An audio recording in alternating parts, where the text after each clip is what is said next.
ఏం తమ్ముళ్ళు హుషారుగా ఉన్నారా? ఆడబిడ్డలు బాగున్నారా మీరు? ఈరోజు మనందరం కూడా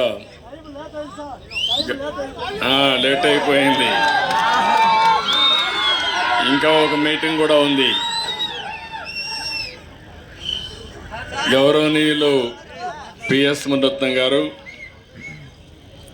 గౌరవ పార్లమెంట్ సభ్యులు ప్రసాదరావు గారు, గౌరవ శాసన మండలి సభ్యులు విప్ అయినటువంటి శ్రీకాంత్ గారు, నాకు ప్రాణ సమానమైన తెలుగుదేశం పార్టీ కుటుంబ సభ్యులందరికీ, ఇంకొక పక్కన ఒక పెద్ద కుటుంబం కీర్తిశేషులు పిఆర్ శ్యామన్న గారి కుటుంబం 130 మంది. మొదటి జనరేషన్, రెండో జనరేషన్, మూడో జనరేషన్, నాలుగో జనరేషన్. ఆయన ముని మనవాళ్ళు కూడా ఇప్పుడు ప్రయోజకులయ్యే పరిస్థితికి వచ్చారు. ఒక ఉన్నతమైన కుటుంబం, ఒక విలువలు కలిగిన కుటుంబం, ఈ ప్రాంతానికి ఎనలేని సేవలు అందించిన కుటుంబం. ఈ కుటుంబం ఈ ప్రాంతంలో శాశ్వతంగా గుర్తుండే విధంగా కార్యక్రమాలు చేపట్టారు. వారందరినీ మనస్ఫూర్తిగా అభినందిస్తున్నాను. ఇప్పుడే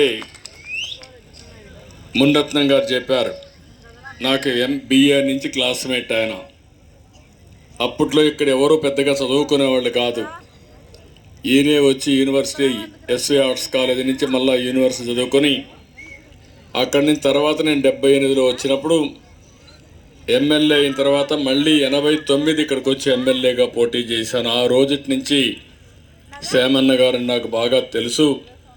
ఒక మనిషి, విజ్ఞత కలిగిన మనిషి, దూరదృష్టి కలిగిన మనిషి, మనుషుల యొక్క నాయకత్వాన్ని అసెస్ చేసే శక్తి ఉండే మేధావి శ్యామన్న గారు అని చెప్పి కూడా నేను మీకు తెలియజేస్తున్నా.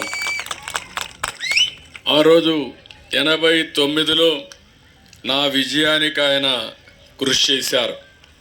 అప్పటి నుంచి మళ్ళీ ఆయన చనిపోయేటప్పుడు కూడా చివరి కోరిక, మళ్ళా నేను రావాలి, ఈ రాష్ట్రాన్ని అభివృద్ధి చేయాలి, ఈ కుప్పాన్ని అన్ని విధాలుగా అభివృద్ధి చేయాలని ఆయన కలలు కన్నారు.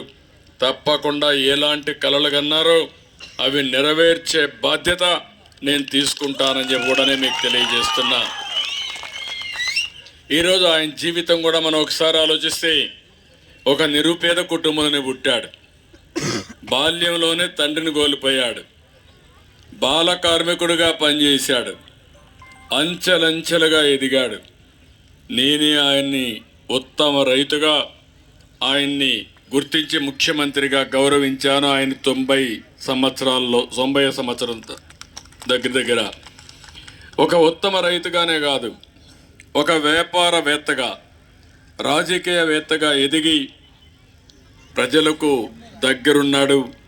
ఆయన అసట్టంతా కూడా మీరు చూస్తే ప్రజాహితం కోసం పోరాడాడు. కాబట్టి ప్రజలందరూ కూడా ఎప్పటికప్పుడు ఆయనతో ఉన్నారు. ఆయన్ను ఒక నాయకుడిగా గుర్తించి ఆయన ఏ దారి చూపించారో ఆ దారిలో నడిచారని చెప్పి కూడా నేను మీకు తెలియజేస్తున్నా. చాలామంది స్వార్థం కోసం పనిచేస్తాం. రైతులకు భూముల కోసం పోరాడి రైతులకు భూములు ఇప్పించిన దాత శ్యామన్న గారని చెప్పి కూడా నేను మీకు తెలియజేస్తున్నా. అదొకటే కాదు, ఈ యొక్క కంగొందులో బొమ్మలు బొంగరాల పరిశ్రమ అభివృద్ధికి ఆయన ఒక సొసైటీ పెట్టాడు. Kangundi లాక్వేర్ and toys cooperative society స్థాపించి ఈ ప్రాంత ఆర్థిక అభివృద్ధి కోసం కృషి చేసిన నాయకుడు, దూరదృష్టి ఉండే వ్యక్తి. PRS అండ్ కంపెనీ స్థాపించి ఆయన కంపెనీలో చాలామంది పార్ట్నర్స్ చేసుకుని భాగస్వామ్యం ఇచ్చి వాళ్ళ అభివృద్ధి కోసం కృషి చేశాడు. ఈ గ్రామాల్లో తాండాలు ఉన్నాయి. ఆ తాండాల్లో మీరు చూస్తే అనేక తగాదాలు, పెద్ద మనిషి అప్పుడంతా న్యాయ పంచాయతీలు ఉండేటివి. ఈయనే అన్ని గ్రామాలకు పోయి వాళ్ళు ఏదైనా చిన్న చిన్న తగరాదులు వస్తే ఆ సమస్యలను పరిష్కారం చేసి అందరి హితం కోసం అనిత్యం పనిచేశాడు. ఇంకొక పక్కన అప్పట్లోనే న్యాయం చెప్పాలంటే నేను చాలాసార్లు చూసేవాడిని.